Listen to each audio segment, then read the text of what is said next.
Bertemu lagi dengan saya pada mata pelajaran dasar desain. Materi hari ini kita akan membahas mengenai proporsi tubuh.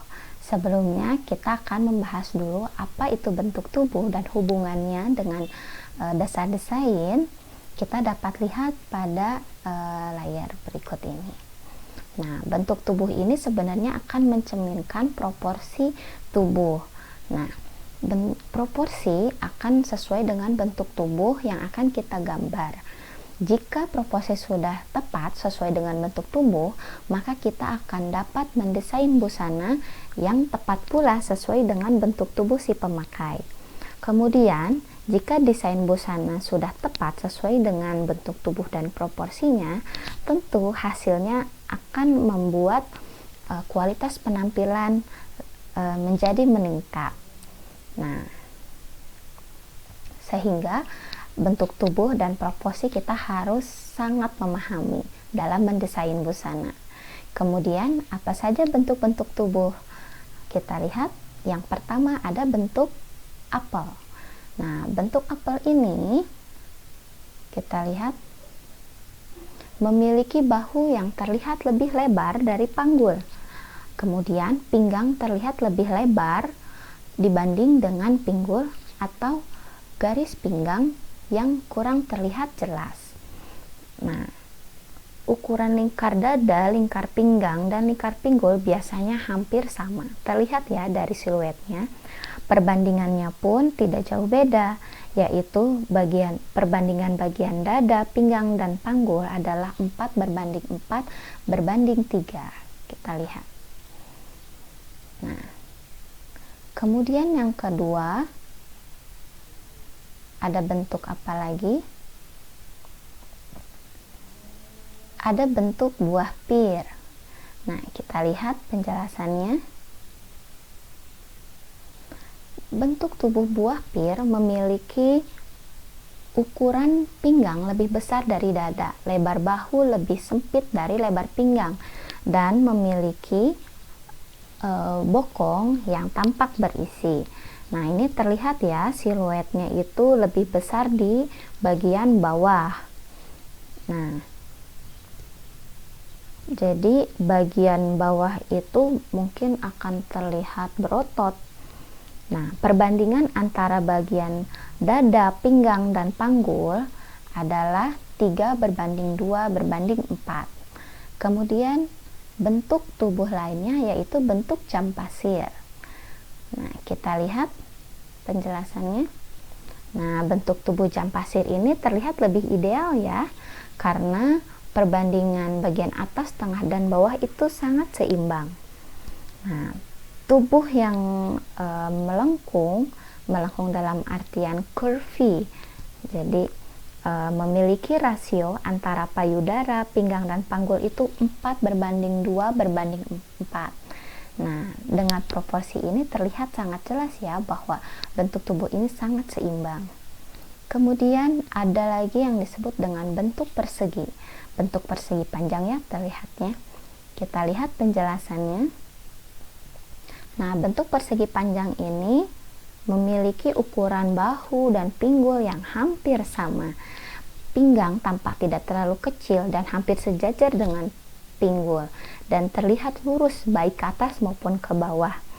Karena tidak terlalu memiliki lekukan, perbandingan antara payudara, pinggang, dan panggul ini relatif sama, yaitu 3:3:3. Kemudian yang terakhir ada bentuk segitiga terbalik. Nah, ini hampir sama dengan bentuk apel, tapi kita lihat ya. Nah, hampir sama bukan? Namun kita lihat apakah ada perbedaan atau tidak.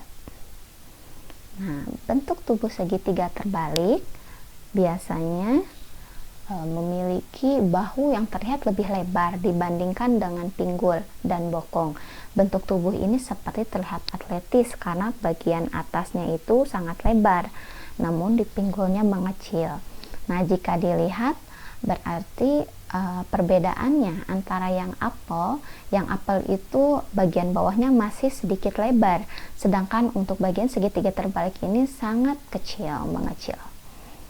Nah, setelah ini kita tahu bahwa banyak berbagai bentuk tubuh ya, selain yang ideal, kurus, tinggi, dan gemuk. Nah, lanjut kita ke anatomi tubuh dan proporsi tubuh. Apa sih? Kita lihat. Nah, anatomi tubuh merupakan hubungan antara tubuh atau badan dengan bagian-bagian lain dan hubungan tiap bagian dengan keseluruhan badan dilihat dari ukuran panjang dan lebar. Sedangkan proporsi tubuh itu merupakan posisi kepala, dada, badan atas, pinggang, panggul yang memiliki ukuran dan bentuk tertentu, namun masih kesatuan yang utuh. Nah, dengan demikian antara proporsi dan anatomi tubuh ini sangat berkaitan dan akan memunculkan siluet yang berbeda, proporsi yang berbeda, dan anatomi yang berbeda. Lalu apa tujuan atau gunanya kita mempelajari gambar anatomi tubuh? Kita lihat. Yang pertama, kita akan mengetahui dengan jelas perbandingan yang secara logis ya, di mana letak leher dan bahu, berapa panjangnya, dan bagaimana bentuk anggota-anggota tubuh lainnya secara proporsional. Nah, mengapa yang proporsional? Agar model busana tampak jelas dan indah. Untuk ini dilakukan jika kita akan menggambar untuk proporsi yang ideal. Namun ada yang kedua, yaitu yang kedua untuk mengidentifikasi permasalahan berkaitan dengan anatomi tubuh manusia dalam bidang busana. Karena manusia itu tidak semuanya memiliki bentuk tubuh ideal, maka kita harus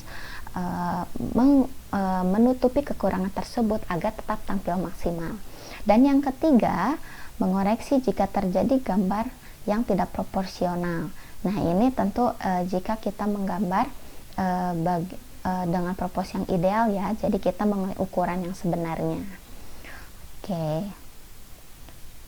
Lalu, apakah yang dimaksud dengan proporsi tubuh? Nah, kalian akan menulis jawaban ini pada kolom komentar di Google Classroom. Selanjutnya, kita akan mengenai ke gambar anatomi tubuh sesuai dengan proporsi.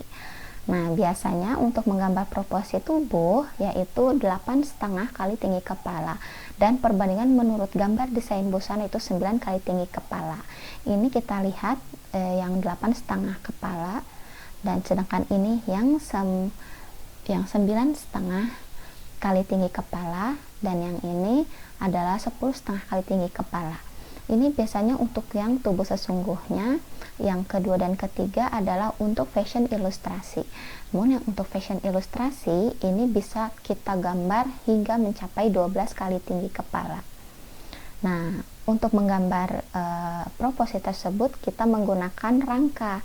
Rangka ini ada berbagai macam, yaitu ada 3, rangka benang, balok, dan elips. Kita lihat penggunaannya seperti apa. Nah, untuk rangka benang dan rangka balok khusus untuk gestur atau gaya menghadap ke depan, sedangkan rangka elips untuk gestur yang gaya menghadap samping. Nah, karena untuk menghadap samping ini akan lebih mudah jadi jika digambar menggunakan rangka elips. Kita lihat bagaimana perbedaan rangkanya. Nah, ini adalah rangka benang. Kita lihat lebih jelas. Nah, untuk rangka benang ini terlihat ya, titik-titik ini dihubungkan dengan garis-garis, inilah yang disebut dengan benang, sehingga ini disebut dengan rangka benang. Kemudian yang kedua ada rangka balok. Kita lihat ya, rangka balok seperti apa detailnya. Nah, rangka balok ini karena titik-titik antara bagian tubuh digambarkan seperti balok, sehingga disebut rangka balok. Nah, posenya tentu posisi balok ini akan mengikuti pose ya, atau movement dari si gaya. Kemudian yang ketiga ada rangka elips. Kita lihat bagaimana detailnya rangka elips. Nah, elips ini menghubungkannya berbentuk elips ya. Nah, seperti ini, melingkar, dan untuk menggambar pose yang dari tampak samping ini sangat membantu sekali. Ya, untuk tugas hari ini kalian akan membuat proporsi tubuh dengan skala 8,5 kali tinggi kepala menggunakan 3 rangka yang telah dijelaskan, yaitu rangka benang, elips, dan balok. Ya, jika ada pertanyaan bisa kalian sampaikan pada kolom komentar. Oke, terima kasih. Assalamualaikum warahmatullahi wabarakatuh.